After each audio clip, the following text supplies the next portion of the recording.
Bonjour, La Voix est libre, tous les samedis en direct sur France 3, avec aujourd'hui 4 voix pour débattre d'un sujet qui, vu de Paris ou de certaines grandes villes, semble incroyable. Et pourtant, une partie de la population, aujourd'hui, est privée ou quasiment privée d'Internet. Autour de cette table, Patrice Joly, président socialiste du conseil départemental de la Nièvre. Bonjour. Bonjour.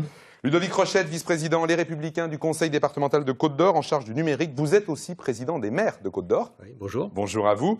Cédric Colson, vous êtes président de PC Light, une association qui, dans Lyon, intervient justement pour aider les oubliés d'Internet. Bonjour. Bonjour. Et Benoît Villot, vous êtes le président de la CGPME de Côte-d'Or, parce que les artisans et les entreprises sont aussi, bien sûr, très concernés par ce sujet. Bonjour, oui. Bonjour à vous. Signalons que l'opérateur Orange en première ligne sur ce dossier n'a pas voulu participer à cette émission alors que nous l'avions invité. Et si vous le souhaitez et que vous avez un petit peu de réseau, vous pouvez depuis chez vous réagir sur notre site internet dans l'article consacré à l'émission. Nous répondrons à vos questions, il y en a déjà qui sont tombées. Je le disais, le sujet est toujours d'actualité avec par exemple la semaine dernière, une pétition signée dans plusieurs villages du Morvan. C'est vous, Patrice Joly, qui l'avez portée. Cette pétition a été amenée à un opérateur. Écoutez d'abord les témoignages dans un de ces villages, à Fachin. Au mois d'août, par exemple, 10 minutes pour afficher une page Internet. Donc là, ça commence à bien faire, quoi. On s'oblige, on se contraint à répondre aux clients dans la journée. Et là, effectivement, au bout d'une semaine, on a des clients qui nous rappellent en disant écoutez, moi, j'ai pas eu de vos nouvelles. Donc, je pense qu'on perd, de cette façon, on perd des clients et on défavorise l'économie locale. Qu'on soit une petite mairie ou une grande mairie, on nous demande de travailler avec cet outil exactement de la même manière qu'une grande ville. Ils font pas la différence et quand l'outil est pas en état de marche, on peut fermer la mairie certaines journées. Alors, je le disais, Patrice Joly, c'est vous qui avez porté cette pétition. C'est chez vous, c'est dans la Nièvre. Est-ce que c'est représentatif, réellement, de ce qui se passe dans votre département? C'est représentatif de ce qui se passe sur un certain nombre de communes du territoire départemental. C'est-à-dire que France Télécom, à l'époque, Orange, vend des abonnements et n'apporte pas le service. C'est une initiative qui est propre aux habitants de la commune de Fachin, qui a fait un peu tache d'huile. Et les habitants ont décidé de venir porter leur mécontentement auprès de leurs représentants. Et donc, ils m'ont contacté, je les ai reçus et je leur ai dit, écoutez, le plus simple, c'est qu'on aille ensemble à la direction régionale d'Orange pour faire part de l'insatisfaction et leur demander de répondre à leur obligation contractuelle, c'est-à-dire vous fournir un service satisfaisant en matière de téléphonie et d'Internet. On va en reparler, mais la réponse d'Orange, est-ce qu'elle a été satisfaisante selon vous? Pas satisfaisante du tout. C'est dommageable parce qu'on a un opérateur qui nous dit si vous n'êtes pas content, allez voir plutôt l'opérateur voisin. Je résume un peu, je ne pense pas à trahir les propos, c'est quand même assez surprenant, ou se retournant vers la collectivité publique. Si on vend un abonnement, on se doit de donner le service correspondant à cet abonnement. On va y revenir, bien sûr. Benoît Villot, on a entendu des gens, des professionnels qui parlaient. Vous, ça vous remonte beaucoup.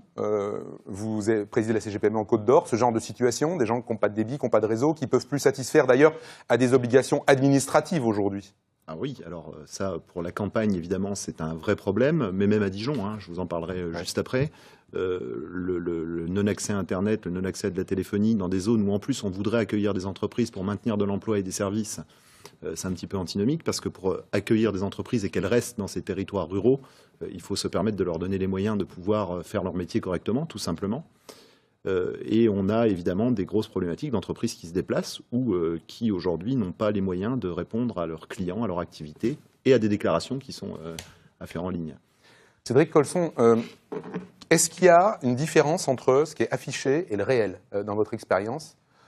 On a eu des remontées sur notre site internet là-dessus de gens disant mais nous on nous garantit qu'on aura de l'internet et en réalité les chiffres sont faux, il y a plein d'endroits où il n'y en a pas. Est-ce que c'est vrai? Nous on constate sur le territoire de Lyon, là où on travaille, qu'il y a énormément de besoins. Les demandes sont identiques à ce que vous disiez, dans les communes, les entreprises. Les gens ils s'aperçoivent très clairement que ça ne correspond pas à la réalité. Les pourcentages au niveau du territoire ne reflètent pas la réalité qui sont spécifiques à une petite commune. Donc c'est compliqué, oui. Dans un département comme le vôtre, Lyon, vous estimez est-ce que c'est possible d'estimer le pourcentage de gens qui voudraient avoir de l'Internet et qui n'en ont pas? Moi, je n'aurais pas de chiffres précis à donner parce qu'ils pourront être être interprété différemment. Donc je n'aurai pas de chiffre précis, peut-être que les collègues pourront en donner, oui. On a du mal à les avoir, ces chiffres. Ludovic Rochette, vous vous occupez du numérique au Conseil départemental de Côte-d'Or.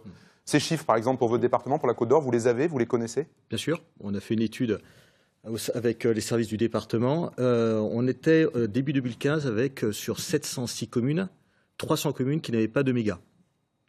Ce qui nous a poussé à nous tourner prioritairement vers ces communes-là, avec un système de montée en débit, pour que ces communes puissent avoir, d'ici 2017, le triple play.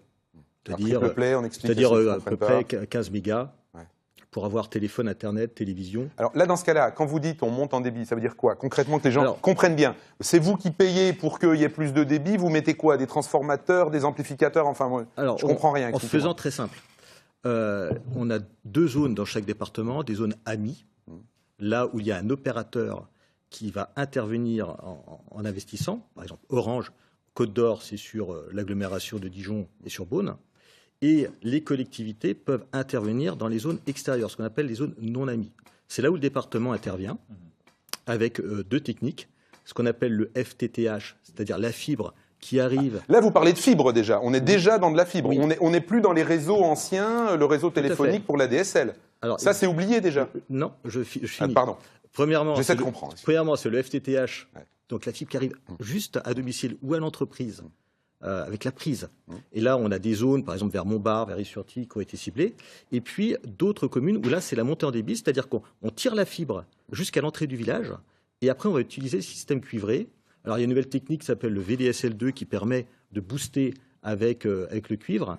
Ce qui va permettre pour nous, en même temps, c'est 75 millions d'euros, donc c'est pas anecdotique, hein, de traiter les communes qui n'ont pas de méga, mais aussi de traiter des zones qui ont besoin absolu de très haut débit. Par exemple, Montbard avec ces entreprises.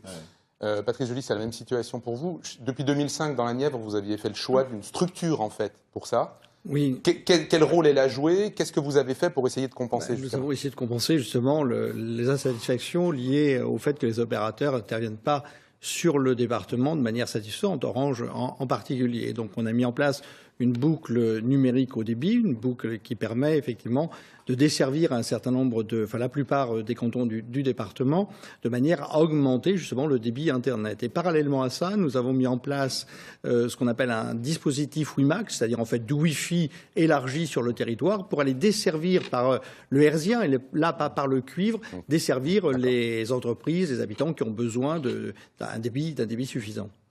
Pour un abonnement qui est un abonnement équivalent à l'abonnement aujourd'hui proposé par les opérateurs.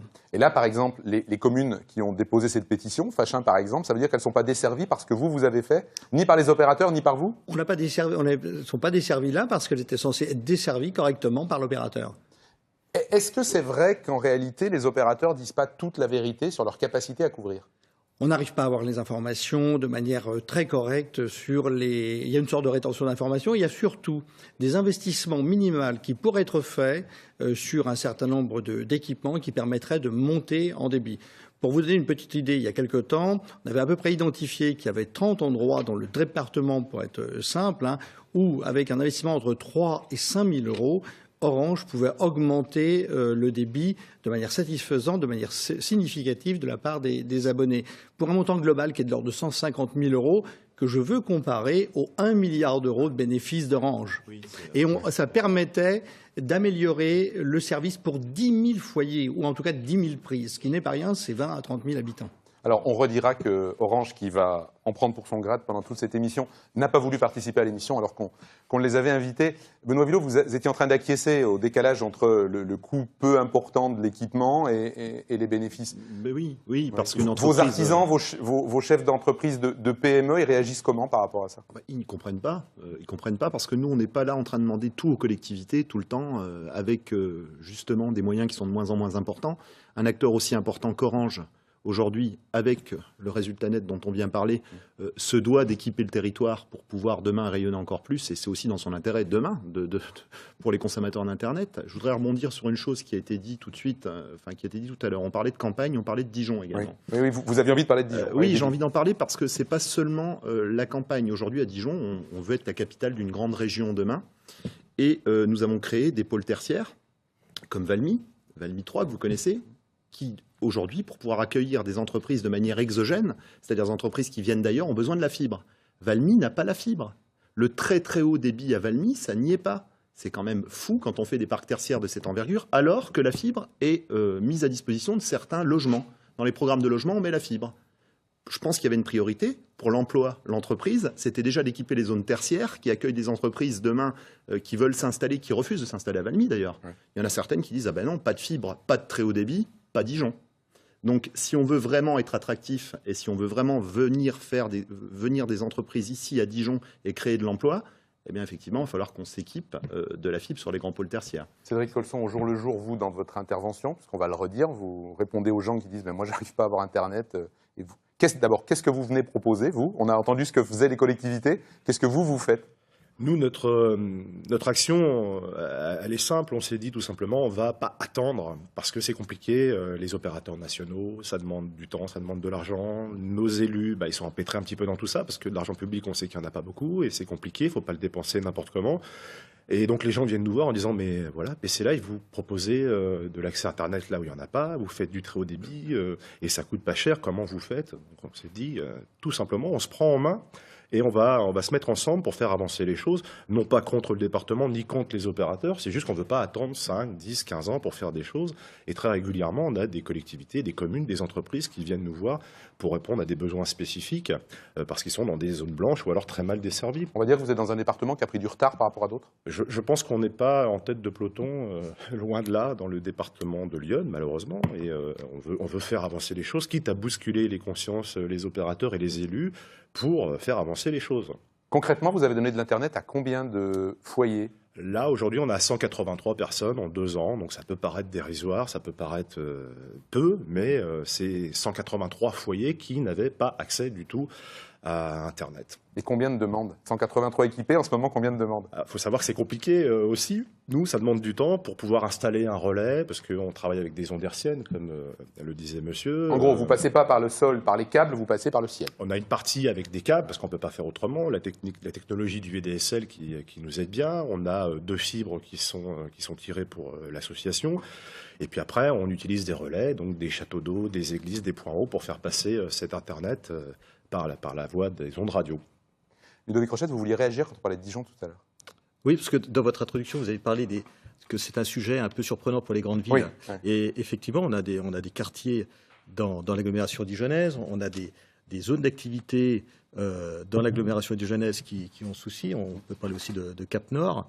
Et là, nous avons une convention avec Orange pour suivre le déploiement. Parce que nous n'avons pas la compétence financière pour pouvoir intervenir aujourd'hui dans ces zones. Et force est de constater que... Je vous coupe juste pour comprendre. Est-ce que ça signifie, par exemple, qu'un opérateur, comme Orange, mais d'autres par exemple, n'est pas intéressé par des parcs d'entreprises ou des zones technologiques parce que ça fait moins d'abonnements que des immeubles avec beaucoup de prises? Est-ce que c'est ça que ça veut dire? Et qu'ils n'ont pas souhaité déployer? Sur leur politique de déploiement, je ne vais pas répondre au nom de l'opérateur, mais vous avez sûrement une petite idée. Apparemment, ce n'est pas la logique de cet opérateur. C'est pas la logique, par contre, c'est la logique des collectivités qui, aujourd'hui, vont s'occuper de leur zone où elles peuvent intervenir financièrement. Dans le département, ce sont 68 zones d'activité qui vont être dotées d'ici donc 2017. Ouais. De ce haut débit. Le très haut débit, on va y venir parce que c'est un autre enjeu, on va dire, c'est peut-être l'étage supérieur de la fusée. J'avais envie de vous poser une question, Patrice Joly. On sait que vous vous êtes beaucoup investi sur la ruralité. Quand on parle d'Internet, il y a ce concept de fracture numérique. Est-ce qu'elle a, et vous avez sûrement tous un avis là-dessus, des conséquences politiques d'une certaine manière? Est-ce que quand les gens vivent à la campagne, travaillent à la campagne, ont le sentiment de ne pas être traités comme les autres? Est-ce que c'est exagéré de mettre ça en regard avec, par exemple, la montée du vote extrême dans les zones rurales, Patrice Joly? C'est un des éléments qui donne le sentiment, effectivement, d'être relégués, d'être des usagers, des administrés de seconde zone, de second ordre, en quelque sorte. C'est une réalité. J'ai d'ailleurs mis la Orange devant ses responsabilités en disant qu'en tant qu'entreprise également, ça n'est pas neutre sur le plan, effectivement, du ressenti et donc de la réaction politique. Permettez-moi aussi de dire que, s'agissant effectivement des territoires ruraux, on marche un peu sur la tête. Sur ce secteur-là, comme sur d'autres secteurs où il n'y a pas de concurrence, où la concurrence est très mauvaise. Franchement, aujourd'hui, ce qui se passe, c'est qu'on a des opérateurs qui investissent, voire qui surinvestissent parfois dans les zones très denses, très rentables et qui sous-investissent ailleurs. Franchement, aujourd'hui, la meilleure manière de desservir correctement le territoire, ça aurait été un opérateur unique. Je suis pour l'économie de marché lorsqu'elle fonctionne, lorsqu'il y a une multitude d'offres qui en face à une multitude de demandes. Ça n'est pas le cas aujourd'hui.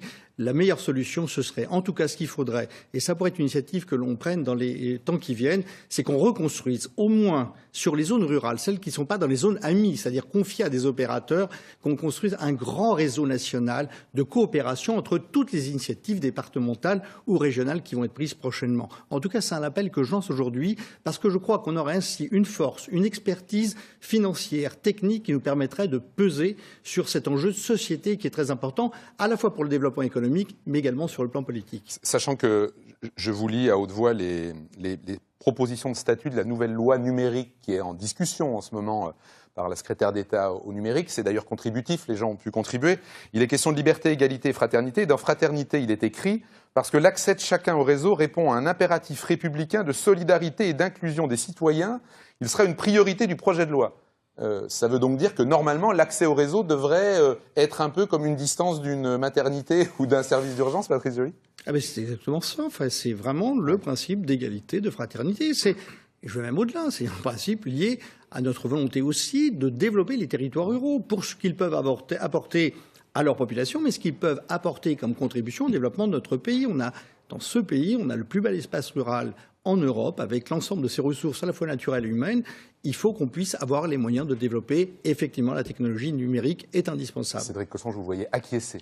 Je suis complètement d'accord. Et puis ça crée de la frustration. Les gens sont frustrés. Ils viennent acheter une propriété à la campagne. Ils ne demandent pas s'il y a de l'eau, l'électricité. C'est évident. Ils demandent s'il y a Internet. On considère que c'est un droit fondamental au même titre que l'accès à l'eau potable, à l'électricité. Et ça crée de la frustration par rapport aux grandes villes, qui sont aussi parfois pas toujours bien loties. Mais en règle générale, ça va beaucoup mieux en ville. Ouais.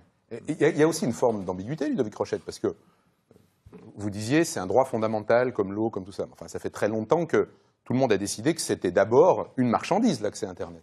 Oui, mais quand vous êtes sur un territoire touristique et que vous voulez accueillir des touristes, quelles sont leurs premières demandes? Outre les monuments, eh bien, quand ils choisissent des hébergements, ils vont les choisir par rapport à la connexion Internet, par rapport à la téléphonie mobile.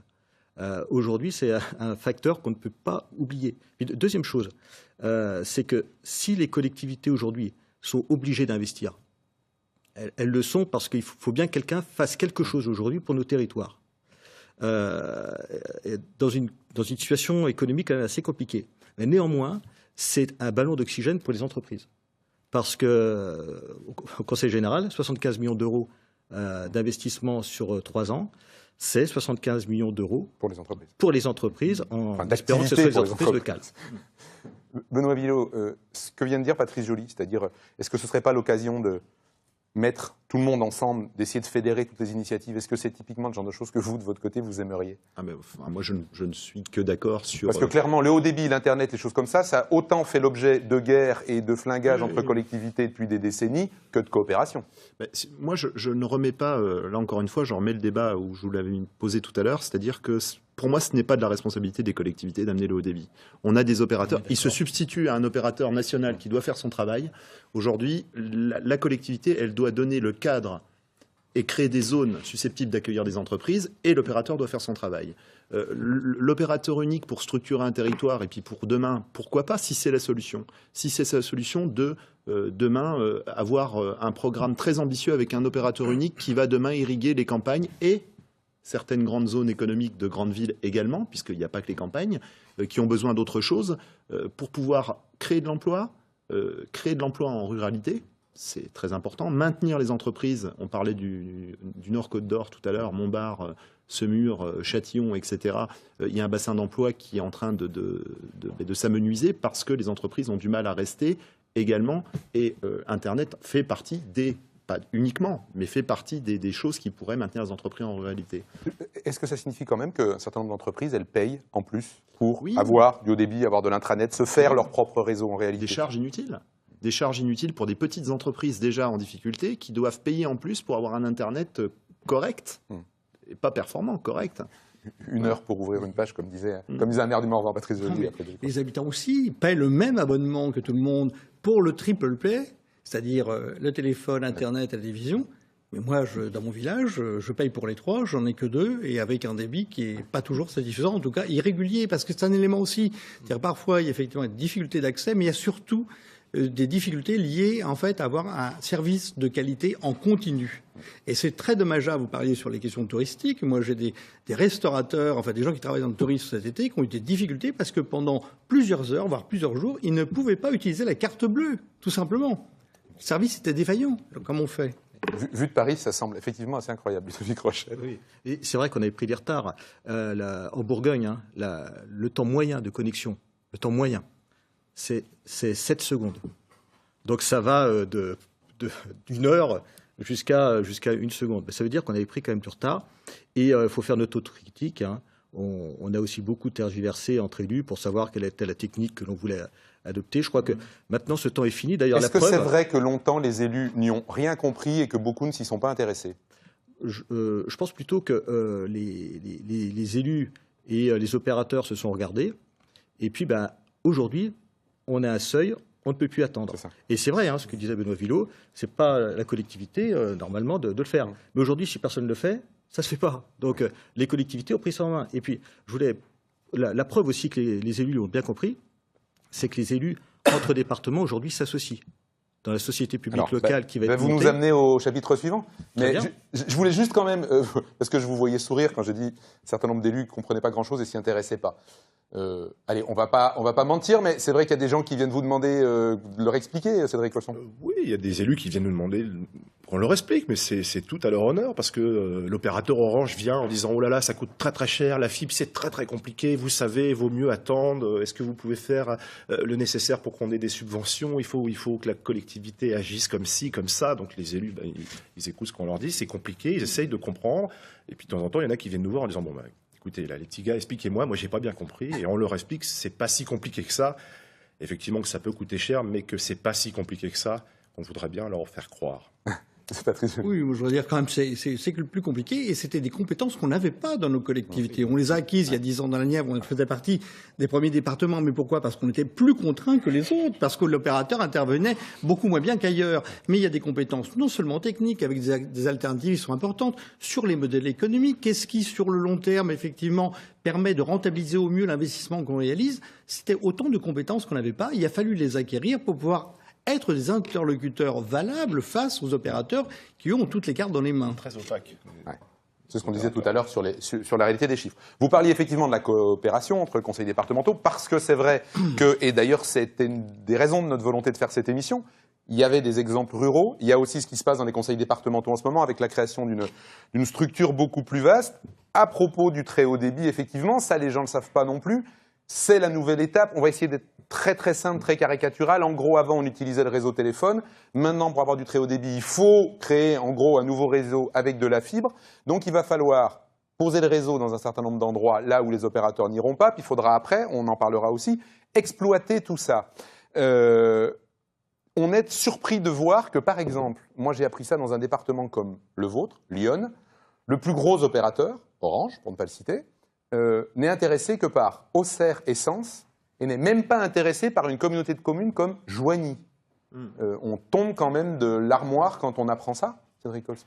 C'est question de rentabilité, tout simplement. Hein. C'est aussi simple que ça. Il y a des actionnaires derrière. On va aller arroser là où il y a beaucoup de personnes, et typiquement là où il n'y a pas besoin de débit, parce qu'il est déjà pas trop mal, quoi. Et on va laisser derrière tout ce qui n'est pas intéressant. Il ne faut pas avoir honte de le dire, c'est la vérité. On est dans des enjeux purement économiques. Et ça veut donc dire que là, c'est les collectivités, parce que ce qui est en train de se mettre en place, tout le monde le dit, les collectivités sont en train de monter des plans de financement pour déployer la fibre, mais donc ça veut quand même dire que quand c'est départements, régions, Europe, État qui payent l'installation du réseau, c'est les citoyens qui sont en train de payer leur installation de réseau. On est tous d'accord là-dessus, Patrice? Bien d'accord. Peut-être dire que Orange regarde son actionnaire californien et pas du tout l'abonné bourguignon, quand même. Il faut que les choses soient claires. C'est ça, on en est là. Hein. Ça oblige effectivement les collectivités à intervenir. Pour vous montrer les enjeux, dans le département de la Nièvre, c'est 250 millions d'euros pour pouvoir desservir l'ensemble du territoire. Il faut dire que le budget d'investissement du conseil départemental, tout compris, routes, collèges, etc., c'est 50 à 60 millions d'euros par an. Ça vous montre le niveau de la marche à porter. D'où l'idée, effectivement, de travailler ensemble, et on essaie de travailler à travers un investissement qui serait porté par les collectivités et exploité par une société qu'on aura au commun, au niveau des départements Bourguignon et de 2 départements de Franche-Comté. Mais là aussi, tout ça est compliqué, puisqu'on n'a pas fait les mêmes choix au départ. Le montant en débit pour la Côte d'Or, la création d'un réseau propre pour le département de la Nièvre, l'articulation est un peu complexe, à la fois sur le plan juridique et économique. Donc on y travaille parce qu'on a envie d'aboutir. Vous le disiez tout à l'heure, on parlait d'Internet, mais le très haut débit, c'est un enjeu économique majeur. Majeur pour les grandes villes et même la ruralité demain.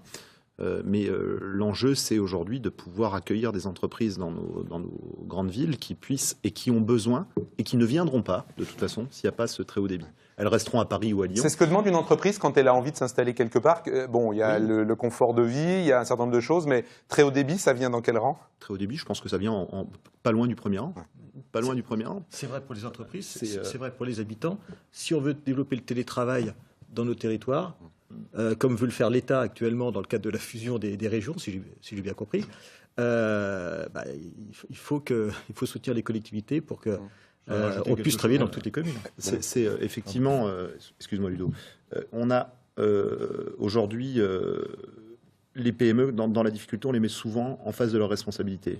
Orange, grand groupe national français, devrait être en face des siennes, là, dans la difficulté qui est la nôtre d'irrigation du territoire. On l'a redit, on leur a proposé de venir vous parler. Oui, mais nous, je suis un peu abasourdi des quelques informations que j'ai là, puisqu'on sait que c'est très compliqué. Mais effectivement, quand on parle que de rentabilité pour ce besoin qui est devenu un besoin prioritaire pour l'entreprise et l'économie française, je pense qu'on devrait aussi les mettre en face de leurs responsabilités de manière plus forte, puisque ce n'est pas les résultats qui manquent pour avoir un programme d'investissement ambitieux pour nos territoires. Je pense que le problème n'est pas là. Donc, effectivement, nous, on fait les efforts dans nos PME. On fait les efforts depuis très longtemps. Ils doivent en faire également. On parlait d'Internet. Vous amenez l'Internet, PC Light, mais maintenant, on va vous demander le haut débit. Et vous allez pouvoir l'amener. Le très haut débit, c'est à partir de 30 mégas. Donc, nous, quand on prend du VDSL ou on a une adduction fibre, de toute façon, on amène du très haut débit. Donc, il y a des gens qui étaient stupéfaits. Ça fait 1 méga par l'opérateur historique. Et puis, nous, en fin de journée, on les installe et hop, ils partent à 30 mégas, 40 mégas synchrone, c'est-à-dire dans les deux sens. Ils sont absolument stupéfaits. Il faut savoir aussi que les usages ont évolué énormément. Les besoins, c'est pas le même Internet aujourd'hui qu'il y a 10 ans pour les particuliers, les entreprises. Vous êtes sollicité par des entreprises aussi? Oui, dans les mêmes conditions. Une petite entreprise qui va aller demander à Orange, pour ne pas le citer, du très haut débit, on va lui donner une facture de 5 000 €. Elle va essayer de trouver une autre solution. Pour un artisan, 5 000 €, c'est pas possible, quoi. Donc, elle entend parler de nous, et puis on y va, et puis si ça fonctionne, on le fait, c'est merveilleux. On va continuer à parler du très haut débit dans la deuxième partie de cette émission. On parlera aussi parce que là on parle du réseau, on parle du fil, mais de comment ça va marcher après, parce que ce que les gens ignorent, c'est qu'il faudra aussi que quelqu'un s'occupe de ce réseau, on parlera de ça. Et puis des questions que vous nous avez posées sur le site internet de France 3 dans l'article consacré à l'émission. On en a plusieurs, y compris quelques cas pratiques pour les élus. On parle de ça juste après les informations de midi, une poignée de minutes pour tout savoir sur ce qui s'est passé dans la région. Et nous, on se retrouve juste après. À tout de suite.